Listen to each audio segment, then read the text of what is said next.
வணக்கம் நண்பர்களே, சற்றுமுன் கிடைத்த மிக முக்கிய தகவலின்படி கலைஞர் மகளிர் உரிமை தொகை திட்டத்தில் உரிமை தொகை ரூபாய் 1000 கேட்டு விண்ணப்பம் செய்து காத்திருக்கும் மகளிரின் விண்ணப்பங்கள் ஒருவேளை நிராகரிக்கப்பட்டால் என்ன செய்ய வேண்டும் என்ற மிக முக்கிய தகவல் வெளியாகி இருக்கிறது. அதாவது இந்த தகவலை முழுமையா தெரிந்து கொள்வதற்கு முன்னாடி இந்த ஒரு வீடியோக்கு லைக் கொடுத்து எங்களுக்கு சப்போர்ட் பண்ணுங்க ஃப்ரெண்ட்ஸ். நீங்க கொடுக்குற ஒவ்வொரு லைக்கும் எங்களுக்கு மிகப்பெரிய சப்போர்ட்டிவா இருக்கு. தயவு செஞ்சு இப்பவே இந்த ஒரு வீடியோக்கு லைக் கொடுத்து எங்களுக்கு சப்போர்ட் பண்ணுங்க ஃப்ரெண்ட்ஸ். இப்போ வாங்க வீடியோக்குள்ள போலாம். அதாவது கலைஞர் மகளிர் உரிமை தொகை திட்டத்தில் புதிதாக விண்ணப்பித்த பெண்களுக்கு குட் நியூஸ் வந்துவிட்டது. புதிய விண்ணப்பங்களை அரசு பரிசீலிக்க தொடங்கிவிட்டது. பஞ்சாயத்து வாரியாக பெண்கள் புதிதாக கொடுத்த விண்ணப்பங்களில் தகுதியான பெண்களை இறுதி செய்யும் பணி நடந்து வருகிறது. இதில் தேர்வு செய்யப்படும் பெண்களுக்கு டிசம்பர் 15ஆம் தேதி முதல் மாதம் 1000 ரூபாய் வழங்கப்படும் என அறிவிக்கப்பட்டு உள்ளது. அதாவது இந்த ஒரு அறிவிப்பை துணை முதலமைச்சர் உதயநிதி ஸ்டாலின் அவர்கள் சட்டப்பேரவையில் அதிகாரப்பூர்வமாக தெரிவித்தார். அவரின் இந்த அறிவிப்பு பெண்களுக்கு மிகப்பெரிய தீபாவளி பரிசாக அமைந்துவிட்டது. அதே நேரத்தில் புதிதாக விண்ணப்பித்து தங்களின் விண்ணப்பம் நிராகரிக்கப்பட்டால் என்ன செய்ய வேண்டும் என்ற கேள்வி மகளிர் உரிமை தொகை திட்டத்தில் விண்ணப்பம் நிராகரிக்கப்பட்ட பெண்கள் மத்தியில் எழலாம். இதுகுறித்து தமிழ்நாடு அரசு நவம்பர் இறுதியில் அல்லது டிசம்பர் முதல் வாரத்தில் அதிகாரப்பூர்வமாக அறிவிக்கும். மகளிர் உரிமை தொகை திட்டத்தில் புதிய பயனாளிகள் அதிகாரப்பூர்வமாக இறுதி செய்யப்பட்ட பிறகு இந்த அறிவிப்பு வெளியாகும். அது என்னவென்றால், புதிய விண்ணப்பதாரர்களில் மகளிர் உரிமை தொகை பெற தகுதிகள் இருந்தும் நிராகரிக்கப்பட்டதாக கருதுபவர்கள் மேல்முறையீடு செய்யலாம் என அரசு அறிவிக்கும். என்ன காரணத்துக்காக உங்கள் விண்ணப்பம் நிராகரிக்கப்படுகிறது என்பதை ஏற்கனவே மகளிர் உரிமை தொகை விண்ணப்பம் நிராகரிக்கப்பட்ட பெண்களுக்கு தெரிவிக்கப்படும். அந்த காரணம் உண்மை இல்லை என நீங்கள் நினைத்தால் அதனை எதிர்த்து மேல்முறையீடு செய்யலாம். இதற்காகவே குறிப்பிட்ட கால அவகாசத்தை தமிழ்நாடு அரசு உங்களுக்கு கொடுக்கும். அந்த வாய்ப்பை பயன்படுத்தி தகுதியான பெண்கள் மகளிர் உரிமை தொகை திட்டத்தில் சேர்வதற்கு மீண்டும் விண்ணப்பம் செய்யலாம். எனவே மகளிர் உரிமை தொகை திட்டத்தில் மீண்டும் விண்ணப்பம் நிராகரிக்கப்பட்டு விட்டதே என பெண்கள் கவலைப்படவே வேண்டாம்.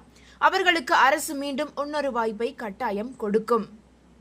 இதற்கிடையில் கலைஞர் மகளிர் உரிமை தொகை திட்டத்தில் புதிதாக இணைய இருக்கும் தகுதியுள்ள பயனாளிகளின் இறுதிப் பட்டியல் ஜோராக தயாராகிறது என்ற மிக முக்கிய அப்டேட் வெளியாகி இருக்கிறது. அதன்படி கலைஞர் மகளிர் உரிமை தொகை திட்டத்தில் புதிதாக விண்ணப்பித்த பெண்களுக்கு வரும் டிசம்பர் 15ஆம் தேதி முதல் உரிமை தொகை வழங்கப்படும் என துணை முதலமைச்சர் உதயநிதி ஸ்டாலின் அறிவித்ததை தொடர்ந்து கிராம வாரியாக பயனாளிகள் இறுதி செய்யும் பணி வேகமெடுத்து உள்ளது. ஒவ்வொரு கிராமத்திலும் புதிதாக விண்ணப்பித்த பெண்களின் விண்ணப்பங்கள் மீதான கள ஆய்வு ஜோராக நடக்க தொடங்கியுள்ளது. ஒவ்வொரு நாளும் கள ஆய்வு செய்யப்பட்ட பயனாளிகளின் எண்ணிக்கை மற்றும் விவரங்கள் கிராம நிர்வாக அலுவலர்கள் இறுதி செய்கின்றனர். அதன் அடிப்படையில் பயனாளிகளின் தேர்வும் இறுதி செய்யப்படுகிறது. தமிழ்நாடு முழுவதும் 28 லட்சத்திற்கும் மேற்பட்டோர் மகளிர் உரிமை தொகை கேட்டு விண்ணப்பம் செய்துள்ளனர். நவம்பர் 14ஆம் தேதி வரை உங்களுடன் ஸ்டாலின் முகாம்கள் நடப்பதால் இந்த எண்ணிக்கை இன்னும் அதிகரிக்கும் என எதிர்பார்க்கப்படுகிறது. ஊராட்சி அளவில் பயனாளிகள் இறுதி செய்யப்படுகின்றனர். கடந்த முறையும் இதே முறையே பின்பற்றப்பட்டு வேகமாக மகளிர் உரிமை தொகை திட்டத்திற்கு புதிய பயனாளிகள் தேர்வு செய்யப்பட்டனர். மேலும் கிராம நிர்வாக அலுவலர்கள் நேரடியாக பயனாளிகளை இறுதி செய்வதால் தகுதியில்லாத விண்ணப்பங்கள் கள ஆய்வில் நேரடியாக நிராகரிக்கப்படும். அந்த தகவல் பயனாளிகளுக்கு கடைசியாக தெரிவிக்கப்படும். இதனை அடுத்து மேல்முறையீடு செய்ய வாய்ப்பும் அரசு கொடுக்கும்.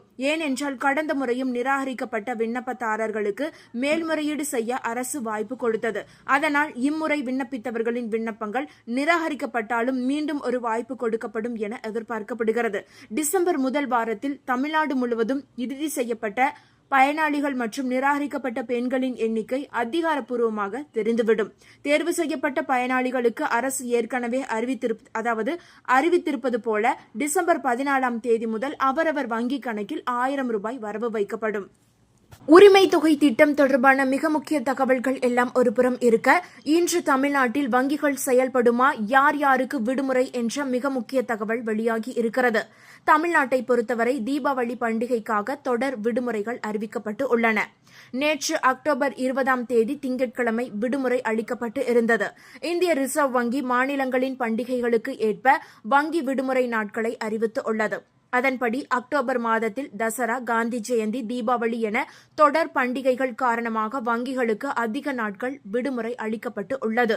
தீபாவளி பண்டிகையை முன்னிட்டு தமிழ்நாட்டில் உள்ள அனைத்து பொதுத்துறை மற்றும் தனியார் வங்கிகளுக்கும் நேற்று திங்கட்கிழமை அக்டோபர் 20 விடுமுறை அறிவிக்கப்பட்டு இருந்தது. மேலும் நாடு முழுவதும் தீபாவளி பண்டிகை வெகு விமர்சையாக கொண்டாடப்பட்டு முடிந்தும் உள்ளது. தமிழ்நாட்டை பொறுத்தவரை தீபாவளி பண்டிகைக்காக தொடர் விடுமுறைகள் அறிவிக்கப்பட்டு உள்ளன. நேற்று அக்டோபர் 20 திங்கட்கிழமை தீபாவளியை முன்னிட்டு அரசு அலுவலகங்கள், பள்ளிகள், கல்லூரிகள் மற்றும் வங்கிகளுக்கு விடுமுறை அளிக்கப்பட்டு இருந்தது. அதன் தொடர்ச்சியாக தீபாவளி, அமாவாசை மற்றும் லட்சுமி பூஜை போன்ற கொண்டாட்டங்களுக்காக இன்றும் அக்டோபர் 21 பள்ளி, கல்லூரிகள் மற்றும் அரசு அலுவலகங்களுக்கு விடுமுறை அளிக்கப்பட்டு உள்ளது. தீபாவளிக்கு சொந்த ஊர் சென்று திரும்பி வருவதற்கு ஏதுவாகவும் இந்த விடுமுறை அறிவிக்கப்பட்டு உள்ளது. இதனை ஈடுகட்டும் விதமாக அடுத்த சனிக்கிழமை வேலை நாளாக கருதப்படும். மேலும் சில வட மாநிலங்களில் கோவர்தன் பூஜை, பாய் தூஜ் போன்ற பண்டிகைகளுக்காக அக்டோபர் 22 மற்றும் 23 தேதிகளில் விடுமுறை தொடர்கிறது.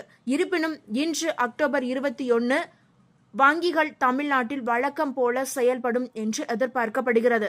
தமிழக அரசின் கீழ் இயங்கும் வங்கிகளுக்கு மட்டுமே விடுமுறை இருக்கும் என்றும், பொதுத்துறை வங்கிகள் வழக்கம் போல செயல்படும் என்றும் கூறப்படுகிறது. இருப்பினும் உங்கள் பகுதியில் உள்ள வங்கிகளை தொடர்பு கொண்டு உறுதிப்படுத்திக் கொள்வது நல்லது. ஒருவேளை வங்கி கிளைகள் மூடப்பட்டிருந்தாலும் வாடிக்கையாளர்கள் எந்தவித தடையுமே இன்றி தங்கள் நிதி பரிவர்த்தனைகளை மேற்கொள்ள மாற்று வழிகள் உள்ளன. அதாவது பணம் எடுப்பது, செலுத்துவது மற்றும் கணக்கு இருப்பு சரிபார்ப்பது போன்ற சேவைகளுக்காக ஏடிஎம் மையங்கள் 24 மணி நேரமும் செயல்படும். இணையவழி, மொபைல் வங்கி செயலிகள் மற்றும் UPI போன்ற டிஜிட்டல் சேவைகள் மூலம் வழக்கம் போல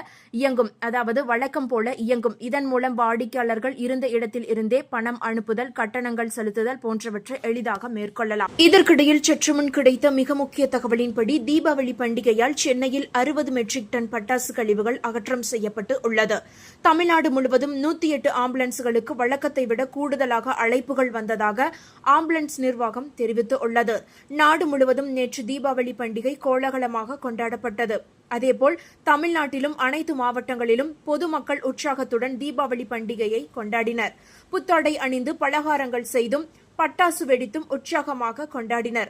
தலைநகர் சென்னையிலும் நேற்று இரவு இடைவிடாது பட்டாசு சத்தம் கேட்டுக்கொண்டே இருந்தது. இந்த நிலையில் தீபாவளி பண்டிகையை தொடர்ந்து சென்னையில் நேற்று மாலை 6 மணி வரை 60 மெட்ரிக் டன் பட்டாசு கழிவுகள் அகற்றம் செய்யப்பட்டுள்ளதாக சென்னை மாநகராட்சி தெரிவித்துள்ளது. அதிகபட்சமாக ஆலந்தூர் மண்டலத்தில் 6.89 மெட்ரிக் டன், பெருங்குடி மண்டலத்தில் 6.3 மெட்ரிக் டன் கழிவுகள் அகற்றம் செய்யப்பட்டு உள்ளன. பட்டாசு கழிவுகளை அகற்றும் பணியில் 6000க்கும் மேற்பட்ட தூய்மை பணியாளர்கள் ஈடுபட்டு உள்ளனர். பட்டாசு கழிவுகள் தரம் பிரிக்கப்பட்டு கும்மிடிப்பூண்டி, பெருங்குடி, கொடுங்காயூர் கிடங்குகளுக்கு அனுப்பி வைக்கப்படுகின்றன. மேலும் பட்டாசு கழிவுகளை தனியாக சேகரித்து தூய்மை பணியாளர்களிடம் ஒப்படைக்க சென்னை மாநகராட்சி அறிவுறுத்தி உள்ளது. இதேபோல தமிழ்நாடு முழுவதும் 108 ஆம்புலன்ஸ்களுக்கு வழக்கத்தை விட 61% அழைப்புகள் கூடுதலாக வந்ததாக 108 ஆம்புலன்ஸ் நிர்வாகம் தெரிவித்துள்ளது. தீபாவளி தினமான நேற்று மாலை 6 மணி வரை மட்டும் 4635 அழைப்புகள் வந்ததாகவும், அதில் தீ காயங்களுக்காக 135 அழைப்புகள் வந்ததாகவும் தெரிவிக்கப்பட்டு உள்ளது. இந்த தகவல்கள் உங்களுக்கு பயனுள்ளதாக இருந்தால் மறக்காம இந்த வீடியோவை லைக் பண்ணி உங்களுடைய ஃப்ரெண்ட்ஸுக்கும் ஃபேமிலிக்கும் ஷேர் பண்ணி விட்டுருங்க.